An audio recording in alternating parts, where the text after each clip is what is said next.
Kini para sejarawan memasuki arena. Siapa tokoh sejarah yang paling mungkin adalah Zulkarnain? Teori pertama, Alexander Agung, Alexander the Great. Inilah teori yang paling populer di kalangan orientalis dan sebagian sejarawan muslim. Alexander ketiga dari Makedonia, 356 sampai 323 sebelum Masehi, adalah penakluk legendaris yang dalam waktu singkat menguasai wilayah dari Yunani hingga India, dari Mesir hingga Persia. Ia mendirikan kota-kota yang dinamai Alexandria di berbagai tempat. Ia mencapai batas-batas dunia yang dikenal saat itu. Dalam legenda Yunani yang berkembang kemudian, Alexander digambarkan memiliki dua tanduk di kepalanya. Koin-koin yang dicetak pada masa setelah kematiannya sering menampilkan wajahnya dengan tanduk domba, simbol dewa Zeus Amon yang diklaim sebagai ayahnya. Namun teori ini memiliki kelemahan besar. Alexander Agung adalah seorang penyembah berhala. Ia memuja dewa-dewa Yunani, mengklaim diri sebagai putra Zeus, dan tidak pernah disebut dalam sejarah sebagai hamba yang bertakwa. Mustahil Al-Quran mengabadikan kisah seorang musyrik sebagai teladan. Teori kedua, Cyrus the Great, Koresh Agung. Inilah teori yang semakin kuat di kalangan sarjana muslim modern. Cyrus kedua dari Persia, 600 sampai 530 sebelum Masehi, adalah pendiri kekaisaran Akhemenia. Ia dikenal sebagai raja yang adil, toleran, dan dihormati oleh semua bangsa yang ditaklukkannya. Dalam prasasti silinder Cyrus yang ditemukan di Babilonia, ia menyebut dirinya sebagai raja yang adil, yang membebaskan bangsa-bangsa yang ditawan, termasuk bangsa Yahudi yang dibawa ke Babel oleh Nebukadnezar. Kitab Yesaya dalam Perjanjian Lama bahkan menyebut Cyrus sebagai Mesias yang diurapi Tuhan karena perannya membebaskan Bani Israel.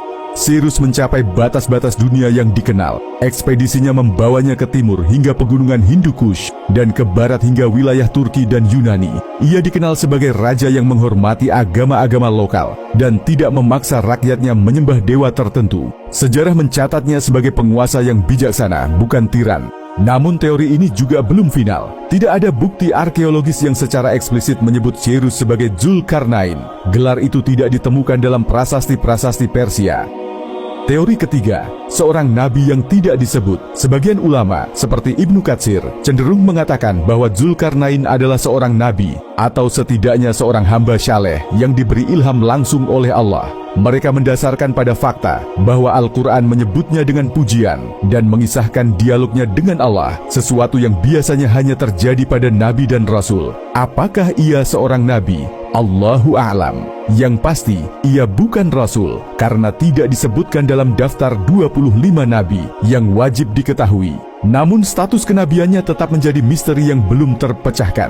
4. Karakter seorang pemimpin pilihan. Apapun identitas historisnya, Al-Quran telah melukiskan karakter Zulkarnain dengan sangat jelas. Ia adalah prototipe pemimpin ideal dalam Islam. Mari kita bedah ayat demi ayat. Sesungguhnya kami telah memberi kekuasaan kepadanya di bumi, dan kami telah memberikan kepadanya jalan untuk mencapai segala sesuatu.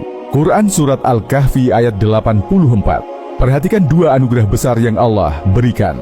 Pertama, kekuasaan di bumi. Ia memiliki otoritas, militer, dan sumber daya untuk mengatur wilayah yang luas. Allah tidak memberinya kekuasaan lalu membiarkannya. Ia mengawasi, membimbing, dan memberikan petunjuk. Kedua, jalan untuk mencapai segala sesuatu. Ini adalah kunci kedua, ilmu pengetahuan dan sarana. Zulkarnain bukan hanya penguasa yang kuat secara fisik, tetapi juga cerdas dan memiliki akses pada teknologi tercanggih zamannya. Ia tahu cara mencapai tempat-tempat jauh, cara berkomunikasi dengan berbagai bangsa, cara membangun proyek raksasa. Gabungan antara kekuasaan dan ilmu inilah yang membuatnya mampu menjadi rahmat bagi semesta. Maka dia menempuh suatu jalan.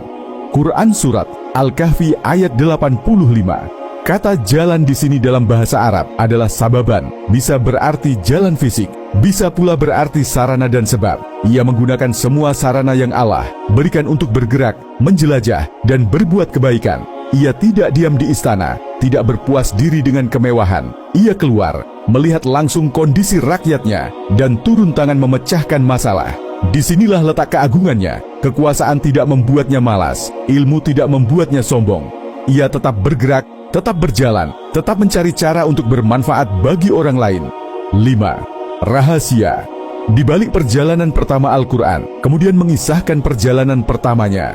Hingga ketika dia telah sampai di tempat terbenam matahari, dia melihat matahari terbenam di dalam laut yang berlumpur hitam, dan dia mendapati di situ segolongan umat.